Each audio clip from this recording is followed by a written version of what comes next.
Hello दोस्तों, concept of chemistry में आप सभी का स्वागत है। पिछली वीडियो यानी लेक्चर नंबर 2 में हमने पढ़ा था रासायनिक संयोग के नियम, लॉ ऑफ केमिकल कॉम्बिनेशन। तो उसमें हमने दो नियम पढ़ा था, द्रव्यमान संरक्षण का नियम और दूसरा निश्चित अनुपात का नियम। और आज हम पढ़ेंगे गुणित अनुपात का नियम। तो जो लोग भी पिछली वीडियो नहीं देखे हैं वो वीडियो ज़रूर देखें और फिर इसके बाद ये वीडियो देखें तो अच्छी तरह से पढ़ समझ में आएगी। थोड़ा सा पहले हम इसको रिवीजन कर लेते हैं जहाँ से हमने इसको ख़त्म किया था। इस वीडियो को देखते हैं। देखिए पहला नियम था रासायनिक संयोग के नियम में पहला नियम क्या था? द्रव्यमान संरक्षण का नियम। तो इस नियम में क्या कहा गया था? इस नियम में ये कहा गया कि द्रव्यमान को ना तो उत्पन्न किया जा सकता है और ना तो द्रव्यमान को नष्ट किया जा सकता है। तो ओवरऑल मतलब क्या? द्रव्यमान को नष्ट नहीं किया जा सकता है, ना तो बनाया जा सकता है। तो क्या मतलब है इसका? एग्जाम्पल हम इसको समझते हैं। जैसे कि हम मान लें कि ए क्या है? कोई अभिकारक है। तो मैं मान रहा हूँ कि इसको 5 ग्राम ले रहा हूँ और दूसरा अभिकारक क्या है? बी, और इसको मैं ले रहा हूँ कितना? 8 ग्राम। ओके। तो जो यहाँ पे कंपाउंड बनेगा, जो भी उत्पाद बनेगा, ये क्या है? यहाँ पे अभिकारक थे ए और बी अभिकारक है। मैंने मान लिया 5 ग्राम ए है और 8 ग्राम बी है। तो जो उत्पाद बना ए बी, तो इसका भी जो द्रव्यमान होगा वो कितना होगा? 8 + 5 कितना हो जाएगा? 13 ग्राम।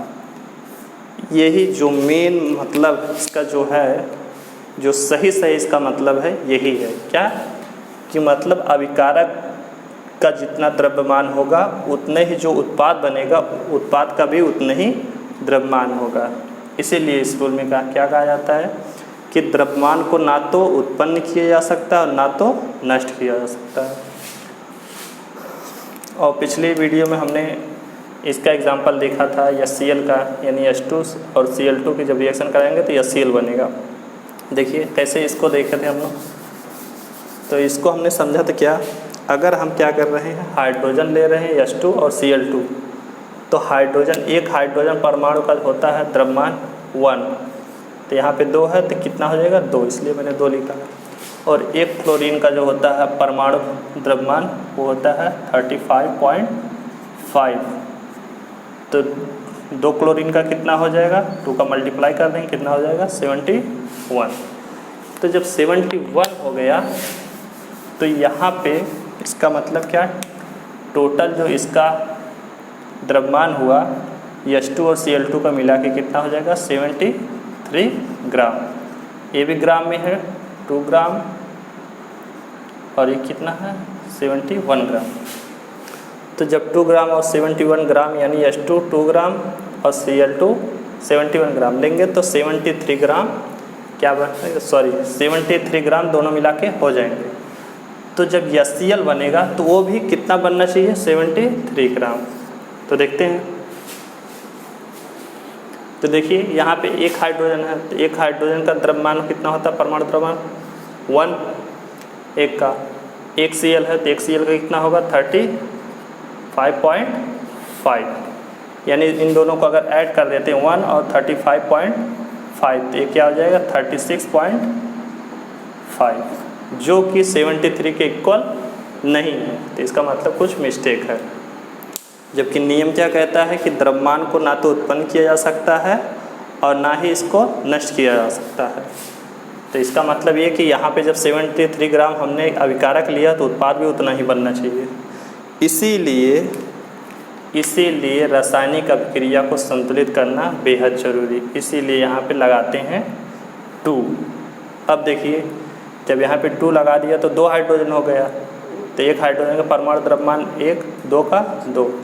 अब Cl भी 2 हो गया, तो एक Cl का 35.5 और 2 का कितना हो जाएगा? 71। अब हो जाएगा कितना? 73। तो इसी नियम की वजह से, कौन सा नियम? कि द्रव्यमान को ना तो उत्पन्न किया जा सकता है और ना ही नष्ट किया जा सकता है। इसी वजह से यहाँ पे क्या लगाया जाता है 2। अब ये समीकरण संतुलित हो गया और ये जो संतुलित करने वाला यानी बैलेंस करने वाला जो कंसेप्ट है वो यहीं से आया, इसी नियम से, द्रव्यमान संरक्षण के नियम से। ऐसा नहीं कि हम यहाँ क्या ले लें H2 ले लें और प्लस Cl2 ले लें और कितना क्या बन जाए HCl, और जब HCl बन गया तो हम क्या देख रहे हैं, यहाँ पे एक हाइड्रोजन है और एक क्या है Cl है। तो संतुलित करने के लिए हम क्या करें, यहाँ पे 2 लगाते, तो 2 लगा दिया तो यहाँ पे भी 2 हाइड्रोजन है, तो यहाँ पे भी 2 हाइड्रोजन होगा, यहाँ पे 2 Cl है तो यहाँ पे भी 2 Cl हो गया। तो ये द्रव्यमान संरक्षण का नियम नहीं है कि यही इसी कहेंगे द्रव्यमान संरक्षण का नियम, यहाँ से ये नहीं आया है, ये पहले नहीं पता था। पता जब चला है क्या कि जितना अभिकारक लेंगे तो उतना ही उत्पाद बनेगा, तब इस समीकरण को संतुलित करना जरूरी हुआ, तब यहाँ से बैलेंस करने वाला कंसेप्ट आया है। ओके, देखते हैं निश्चित अनुपात का नियम। निश्चित अनुपात का नियम क्या कहता है? निश्चित अनुपात का नियम कहता है कि किसी यौगिकों में तत्वों के द्रव्यमानों का अनुपात सदैव समान रहता है। इसमें कौन कौन सा तत्व है? अमोनिया में अमोनिया है, तो अमोनिया में कौन है? नाइट्रोजन और हाइड्रोजन। और नाइट्रोजन का जो होता है द्रव्यमान, इसका तो परमाणु जो क्रमांक होता है 7 होता है, लेकिन इसका जो नाइट्रोजन परमाणु भार होता है वो कितना होता है? 14। और एक हाइड्रोजन का परमाणु भार कितना होता है? 1। तो 3 का कितना हो जाए, 3 हाइड्रोजन कितना हो जाएगा? 3। तो क्या होता है,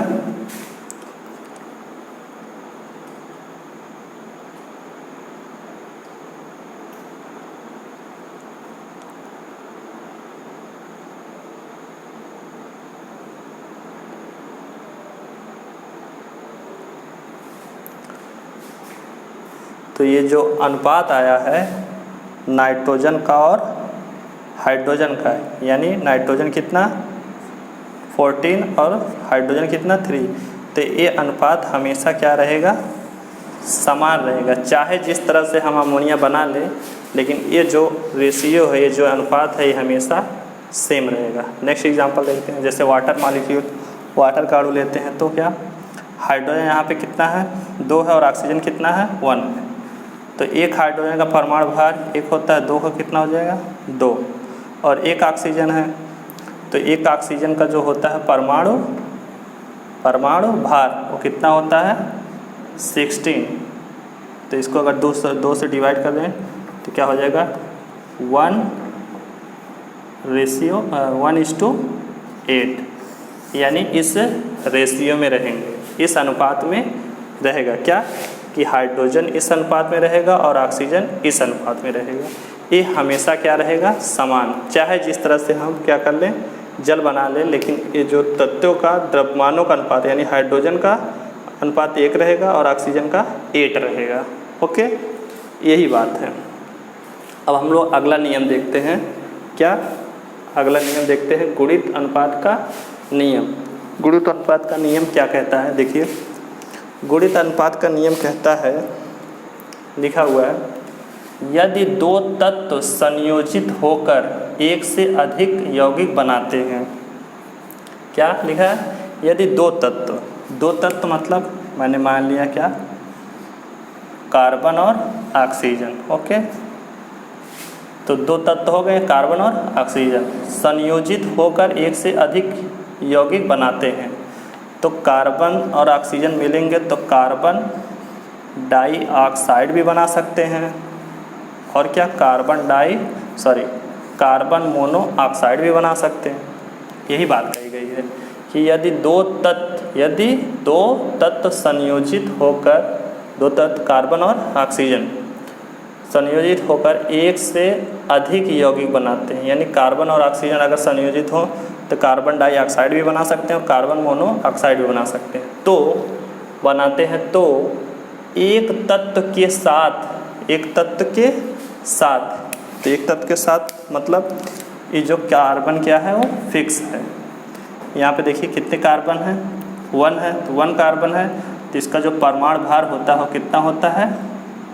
12। इसका जो परमाणु क्रमांक होता है कार्बन का 6 होता है और इसका जो परमाणु भार होता है कितना है, कार्बन का होता है 12, और ऑक्सीजन का जो परमाणु क्रमांक होता है वो 8 होता है, लेकिन इसका परमाणु जो भार होता है वो 16 होता है, लेकिन एक ऑक्सीजन का 16 होता है, तो यहाँ पे 2 ऑक्सीजन होगा तो कितना हो जाएगा 32। ओके, वैसे ही कार्बन यहाँ पे देखिए, कार्बन कितना है 1 है, तो यहाँ पे भी परमाणु भार 12 और ऑक्सीजन 1 है, एक ऑक्सीजन का परमाणु भार 16। ओके, अब देखिए बात फिर से, यदि 2 तत्व संयोजित होकर एक से अधिक यौगिक बनाते हैं, यानी जो ये 2 तत्व जब संयोजित होंगे तो कार्बन डाई ऑक्साइड भी बना सकते हैं और कार्बन मोनो ऑक्साइड भी बनाते हैं, तो एक तत्व के साथ, एक तत्व के साथ मतलब एक कार्बन की बात कर रहे हैं, एक तत्व के साथ दूसरे तत्व के, एक तत्व के साथ यानी कार्बन साथ दूसरे तत्व के मतलब ऑक्सीजन, दूसरे तत्व के संयुक्त होने वाले द्रव्यमान, दूसरे तत्व का जो द्रव्यमान है, जिस अनुपात में द्रव्यमान है दूसरे तत्व का उसकी बात कर रहे हैं। दूसरे तत्व के संयुक्त होने वाले द्रव्यमान, दूसरे तत्व का जो द्रव्यमान संयुक्त हो रहा है यही है ना द्रव्यमान, छोटे पूर्णांकों के अनुपात में होते हैं। तो इनका जो अनुपात है ऑक्सीजन का यानी 32 और कितना 16, वो क्या होते हैं, छोटे पूर्णांकों के अनुपात में होते हैं। तो इनको अगर डिवाइड करें या तो इस तरह भी लिख सकते हैं, पहले इसको लिख लें फिर इसको लिख लें 32, तो 16 से डिवाइड करेंगे तो 1:2।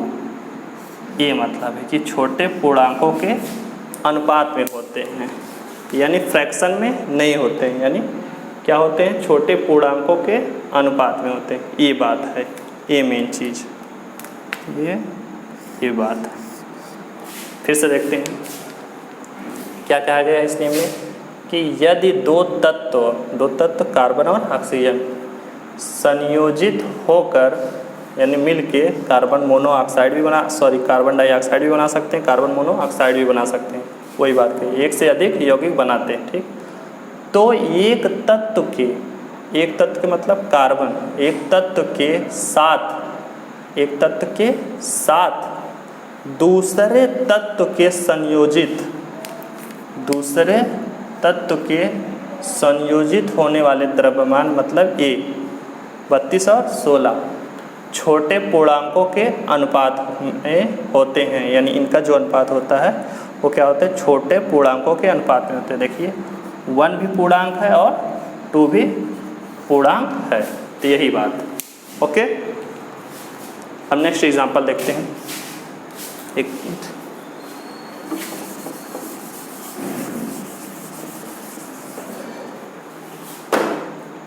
नेक्स्ट एग्जांपल हम लोग लेते हैं। देखिए हाइड्रोजन और ऑक्सीजन का, तो हाइड्रोजन और ऑक्सीजन मिलें तो क्या होगा, H2O भी बना सकते हैं यानी जल भी बना सकते हैं, और क्या बना सकते हैं, हाइड्रोजन पेरोक्साइड यानी H2O2 भी बना सकते हैं। ओके,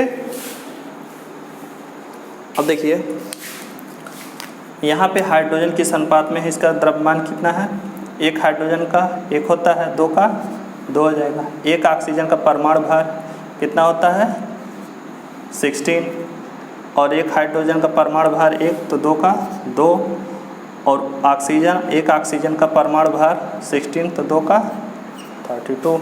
ओके, देखिए तो वही बात कही गई क्या कि यदि 2 तत्व यानी हाइड्रोजन और ऑक्सीजन संयोजित होकर क्या बना, एक से अधिक यौगिक बनाते हैं, जल भी और क्या हाइड्रोजन पेरोक्साइड भी बना सकता है। तो एक तत्व के साथ यानी जो फिक्स है, एक तत्व के साथ दूसरे तत्व यानी ऑक्सीजन, दूसरे तत्व के संयुक्त होने वाले द्रव्यमान, ये द्रव्यमान, इसकी बात द्रव्यमान, संयुक्त होने वाले द्रव्यमान छोटे पूर्णांकों के अनुपात में होते हैं। तो इनका अनुपात क्या होगा 16 और 32, इसको डिवाइड करेंगे तो 1:2 2, यानी 1 और 2 का अनुपात। तो ये जो अनुपात आया देखिए, ए भी पूर्णांक है, ए भी पूर्णांक है, 1 भी पूर्णांक है और 2 भी पूर्णांक है। तो यही मतलब है इस नियम का। मेरे ख्याल से ये बातें आप लोगों को अच्छी तरह से क्लियर हो गई होंगी। देखिए चौथा नियम क्या है, व्युत्क्रम अनुपात का नियम। व्युत्क्रम अनुपात का नियम क्या है, हम इसको एग्जाम्पल से अच्छी तरह समझ सकते हैं। देखिए क्या है, जिस भार अनुपात में 2 तत्व ए व बी, 2 तत्व ए व बी, ए की जगह हमने मान लिया हाइड्रोजन है और बी की जगह मान लिया मैंने ऑक्सीजन, ए व बी, अलग अलग किसी तीसरे तत्व सी, तीसरे तत्व सी, हमने क्या मान लिया सी फॉर कार्बन, तीसरा तत्व सी मान लिया, ठीक, और सी फॉर क्या, कार्बन। तीसरे तत्व सी के एक निश्चित भार से संयोग करते हैं, यानी हाइड्रोजन और कार्बन क्या करेंगे, मिलके बनाएंगे क्या, CH4, और ऑक्सीजन और कार्बन मिलके क्या बनाएंगे, कार्बन डाइऑक्साइड। तो एक क्या करेंगे, हाइड्रोजन का एक निश्चित भार होगा और कार्बन का एक निश्चित भार होगा, और वो भार कितना है, कार्बन कितना 12 और हाइड्रोजन कितना 4, और ऑक्सीजन का, कार्बन डाइऑक्साइड जब मिलके बनाएंगे तो क्या होगा, कार्बन डाइऑक्साइड मिलके बनाएंगे ऑक्सीजन और कार्बन, तो किस अनुपात में, 12 कार्बन और ऑक्सीजन कितना 32, इस रेशियो में। तो आगे क्या कहा गया है, से संयोग करते हैं, उसी भार अनुपात, यानी ये जो भार अनुपात आया है ऑक्सीजन और हाइड्रोजन का, उसी भार अनुपात या उस भार अनुपात के किसी सरल गुणक में वे दोनों तत्व ए व बी मतलब हाइड्रोजन और ऑक्सीजन परस्पर संयोग करते हैं। ओके, तो इनका जो मतलब है क्या, कि ये तो फिक्स है, कार्बन इसमें भी क्या है 12 और कार्बन इसमें भी 12 है। बात हो रही है ऑक्सीजन की और हाइड्रोजन की, इनका जो अनुपात है वो कितना है, इधर देखिए, ये हाइड्रोजन कितना है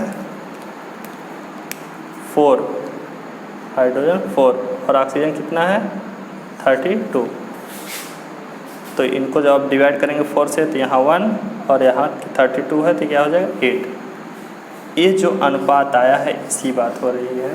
तो क्या कह रहा है कि उसी भार अनुपात, यानी ये जो भार अनुपात आया है उसी भार अनुपात या उस भार अनुपात के किसी सरल गुणक में वे दोनों तत्व मतलब हाइड्रोजन और ऑक्सीजन परस्पर संयोग करते हैं। तो ये जब संयोग करेंगे तो क्या बना है H2O। तो H2O जब बना तो इनका जो रेशियो आया हाइड्रोजन 2 और ऑक्सीजन 16, तो कितना आया, इसको 2 से डिवाइड करेंगे तो 1 और 8, ये बात कह रहे हैं। तो ये जो अनुपात आएगा इसके क्या होगा, या तो इसके बराबर होगा, फिलहाल यहाँ पे तो क्या आ गया, बराबर आ गया, तो ये इसके बराबर हो गई, ये नियम यही कहता है। या तो इसके क्या होगा, परस्पर सरल गुणक होगा, या तो सरल गुणक होगा या तो इसके बराबर होगा। तो ये क्या होगा, इसके देखिए बराबर हो गया 1:8, यानी 1:8, और यहाँ पे भी क्या है 1:8, यानी दोनों बराबर है। तो ये नियम यही कहता है। फिर से देखते हैं इस बात को, देखिए जिस भार अनुपात में 2 तत्व ए व बी यानी हाइड्रोजन और ऑक्सीजन अलग अलग किसी तीसरे तत्व सी, यानी सी से, मान लीजिए सी फॉर कार्बन, तो किसी तत्व सी मतलब कोई भी हो सकता है, लेकिन हम क्या लिए हैं यहाँ पे कार्बन, तत्व सी के एक निश्चित भार से संयोग करते हैं, यानी कार्बन और हाइड्रोजन एक निश्चित भार से संयोग करते हैं। और कार्बन मतलब, इस कहने का मतलब है कि कार्बन, हाइड्रोजन जो है कार्बन से जिस अनुपात में संयोग करेगा तो उसी अनुपात में ऑक्सीजन भी कार्बन से संयोग करेगा, मतलब ये है। तो देखिए यहाँ पे कार्बन डाइऑक्साइड बना है, जब ये कार्बन और ऑक्सीजन मिले हैं कार्बन डाइऑक्साइड, और जब कार्बन हाइड्रोजन मिले हैं तो CH4 बना, ठीक, यानी मीथेन इसको बोलते हैं। तो यहाँ पे देखिए कार्बन कितने किस रेशियो में है 12, परमाणु का द्रव्यमान होता है कितना 12, और एक ऑक्सीजन का होता है 16, 2 का हो जाएगा 32। वैसे ही यहाँ पे कार्बन 12 हो जाएगा, और एक हाइड्रोजन का कितना 1 होता है तो 4 का 4 हो जाएगा। तो वही बात कह रहा है क्या, तो ये जो अनुपात है ऑक्सीजन और हाइड्रोजन ये तो फिक्स है, कार्बन यहाँ पे भी है उतना ही, कार्बन यहाँ पे भी उतना ही, लेकिन ये जो ऑक्सीजन और हाइड्रोजन का अनुपात है कितना, हाइड्रोजन का देखिए 4 है और ऑक्सीजन कितना है 32, इसको डिवाइड करेंगे 4 से तो 1 हो जाएगा, यहाँ पे 8। तो ये जो अनुपात आया है, तो ये जब हाइड्रोजन और ऑक्सीजन आपस में संयोग करेंगे तो इसी के अनुपात में संयोग करेंगे, कहने का मतलब ये है, या तो इसके सरल गुणक होंगे। तो देखिए जब यहाँ यह हाइड्रोजन और ऑक्सीजन मिले तो क्या बना, जल बना, तो क्या एक हाइड्रोजन का परमाणु भार 1 होता है, 2 का 2 हो जाएगा, एक ऑक्सीजन का परमाणु भार 16 होता है, 16 होगा, इसको डिवाइड करेंगे 2 से तो 1, और इसको डिवाइड करेंगे तो 8, तो यानी ये अनुपात बराबर आया, और ये नियम यही कहता है। मेरे ख्याल से ये बातें आप लोगों को समझ में आ गई होंगी। तो आज के लिए बस इतना ही। तो हमारे चैनल को आप लोग ज़्यादा से ज़्यादा लाइक करें, शेयर करें और सब्सक्राइब करें, और इसकी PDF आप लोगों को डिस्क्रिप्शन बॉक्स में मिल जाएगी। Okay, thanks for watching.